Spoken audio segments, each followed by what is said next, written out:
It's Easy Ann coming to you from a place and space of ease and grace. I want to talk to you a little bit more about some of the ideas of EZosophy. EZosophy is about making our lives easier, but the way that we make our lives easier is not necessarily by arranging our exterior so that it's easier. It's about arranging our interior so it's easier. Because even if our exterior gets easier and we believe in suffering, then we'll suffer even if we make the external easier. But what happens when the internal ideas and belief systems change so that we don't believe in ego-driven struggle and suffering, the external world will straighten out. One of the main beliefs of a hardaholic, H-A-R-D, a hardaholic, is that life is hard. So if we believe that life is hard all the time, then we will suffer about life even if there's nothing to suffer about. There are plenty of things to suffer about in life, but everything is not worth suffering. And after we have been plummeted by certain numbers of tragedy, we even get worn out. We get fatigued by the suffering that has occurred if we've had many tragedies. And sometimes the things that used to bother us don't bother us anymore because of the magnitude of the challenges that we've had to face. However, I speak to ego-driven struggle and suffering. People often think that there's some kind of pride in having a hard life.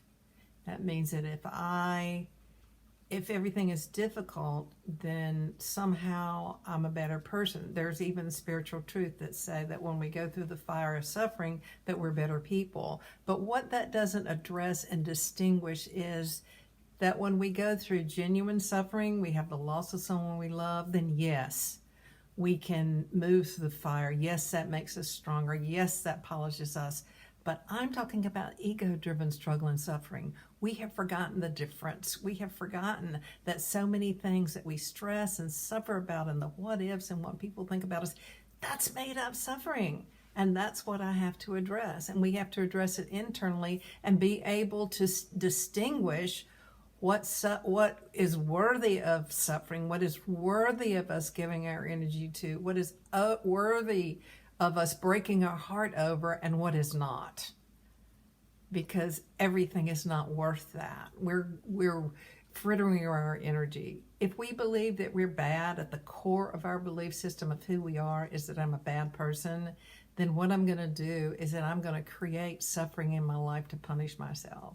And many people were brought up because parents inadvertently or maybe even on purpose projected their own sense of brokenness onto us. And we believed that we weren't okay, and we carried that legacy, and then we created our lives so that we could punish ourselves. So a great affirmation or thought for that is I'm innocent. But some of us have had to go to therapy to work through that. Some of us have used positive thinking. There are all kinds of things that we can use, but if we use to help heal that.